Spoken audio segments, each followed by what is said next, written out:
Friends నమస్తే. ఉస్మానియా యూనివర్సిటీలో గత 15 రోజుల క్రితం ఒక సర్క్యులర్ జారీ చేశారు. దాని ప్రకారం ఉస్మానియా యూనివర్సిటీలో ఎలాంటి ఆందోళనలు గాని, నిరసన కార్యక్రమాలు గాని, తమ సమస్యలను కూడా వీసీకి గాని, అధికారులకు గాని చెప్పుకునే స్వేచ్ఛ లేకుండా దాన్ని హరించారు. దాని తర్వాత ఇప్పుడు మరో వివాదాస్పద సర్క్యులర్ జారీ చేశారు.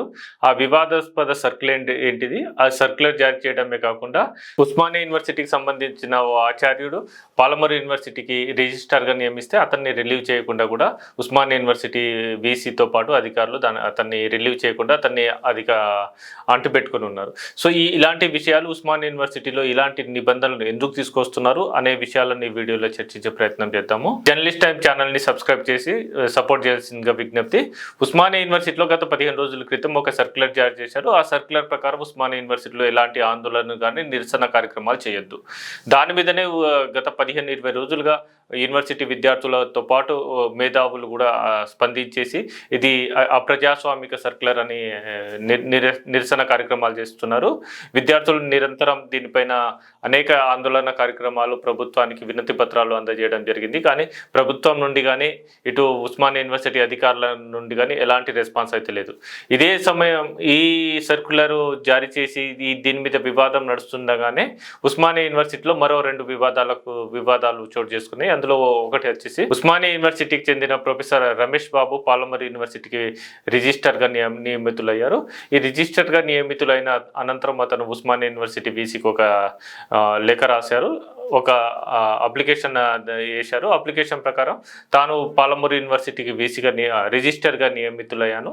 సో తనను ఇక్కడ నుండి రిలీవ్ చేస్తే నేను అక్కడికి వెళ్ళేసి జాబ్ చేసుకుంటాను అనేసి. కానీ అతను లెటర్ పెట్టుకొని తన వినతి పత్రం పెట్టుకొని ఇప్పటికీ దాదాపు వారం గడిచినా ఇప్పటి వరకు అతన్ని రిలీవ్ చేయలేదు. ఈ విషయం పైన దాదాపుగా రమేష్ బాబుకు ప్రస్తుతం ఉస్మానియా యూనివర్సిటీ వీసీకి ప్రొఫెసర్ కుమార్కు ఏదో వ్యక్తిగత కక్ష దృష్టిలో పెట్టుకొని కక్ష సాధింపు చర్యలు పాల్పడుతున్నారని ఆచార్యులు ఆవేదన వ్యక్తం చేస్తున్నారు. ఎందుకంటే ఇదే విషయమై ఇప్పటికీ ఉన్నత విద్యా మండలికి, ప్రభుత్వానికి మరియు గవర్నర్కి కూడా ఉస్మానియా యూనివర్సిటీ టీచర్స్ అసోసియేషన్ ఆధ్వర్యంలో అధ్యక్షుడు ప్రొఫెసర్ మనోహర్ ఆధ్వర్యంలో ఇప్పటికీ వినతి పత్రాలు అందజేశారు.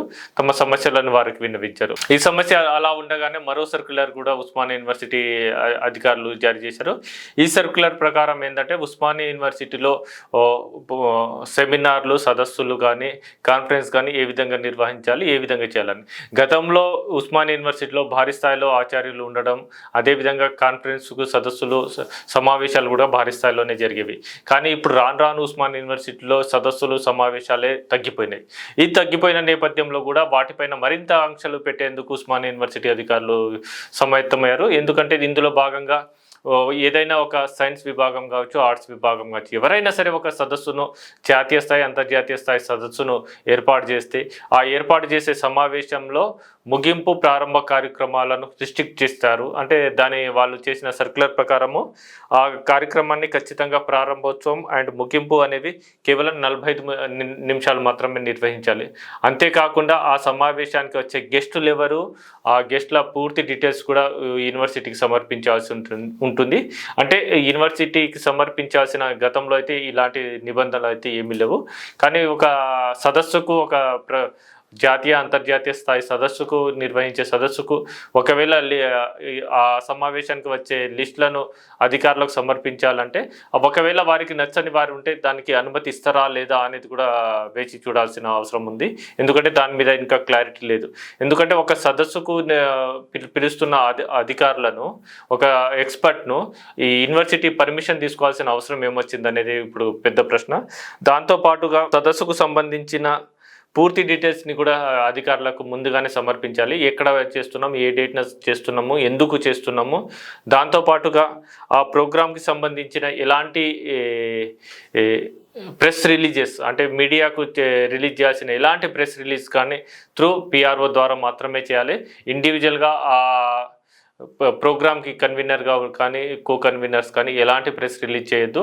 అది త్రూ ఒక పిఆర్ఓ ద్వారా మాత్రమే వెళ్ళాలి. పిఆర్ఓ ఎవరెవరికి పంపించాలో ఎవరెవరికి పంపించొద్దు అది కూడా వాళ్ళు రిస్ట్రిక్ట్ చేసే అవకాశం ఉన్నట్టు తెలుస్తుంది. ప్రారంభ సమావేశం మరియు ముగింపు సమావేశం, ఈ సదస్సుల్లో ప్రారంభ ముగింపు సమావేశాల్లో కూడా ఎక్కువ మంది గెస్టులను పిలవద్దు, కేవలం లిమిటెడ్ గెస్టులనే పిలవాలనే నిబంధనను పెడుతున్నారు.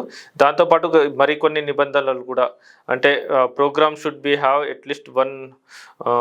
ఎట్లీస్ట్ ఏదైనా ఒక అవుట్కమ్ రావాలని, ఇలాంటి అనేక నిబంధనలను ఒక సదస్సులు నిర్వహించి దాని మీద కూడా ఈ ఉస్మానియా యూనివర్సిటీ అధికారులు ఒక సర్క్యులర్ జారీ చేశారు. ఎందుకు ఉస్మానియా యూనివర్సిటీ అధికారులు ప్రొఫెసర్ కుమార్ ఆధ్వర్యంలో ఇలాంటి సర్క్యులర్ జారీ చేస్తున్నారు? ఉస్మానియా యూనివర్సిటీ మీద ఇలా పెడుతున్న ఈ నిబంధనలు అన్నీ కూడా ప్రభుత్వ సూచనలతో పెడుతున్నారా, లేకుంటే యూనివర్సిటీ అధికారులు తమకు తోచినట్టు తాము చేసుకుంటున్నారా అనేది తెలియాల్సిన అవసరం ఉంది. ఎందుకంటే ఒక స్వేచ్ఛాయుత వాతావరణంలో ఒక మేధావులను తయారు చేసి ఒక చర్చా వేదికైన యూనివర్సిటీలలో ఇలాంటి నిబంధనలు పెట్టేసి ఇలాంటివి చేస్తే మాత్రం ఖచ్చితంగా యూనివర్సిటీ భవిష్యత్తు ప్రశ్నార్థకంగా మారే అవకాశం ఉంది. దాంతోపాటుగా అసలే సమావేశాలు తగ్గి ఇప్పటికే క్వాలిటీ ఆఫ్ సదస్సులు నిర్వహించట్లేరనే విమర్శలు ఎదుర్కొంటున్న యూనివర్సిటీలలో మరింత నిబంధనలను కఠినతరం చేసుకుంటూ ఇలాంటివి చేస్తే భవిష్యత్తులో సదస్సులు కానీ విద్యార్థులకు ఏ విధంగా చేస్తారనేది కూడా ప్రశ్నార్థకంగా మారే అవకాశం ఉంది. ఇప్పటికైనా ఈ విషయాల మీద యూనివర్సిటీ అధికారులు ఖచ్చితంగా ఆత్మ పరిశీలన చేసుకోవాల్సిన అవసరం ఎంతైనా ఉంది.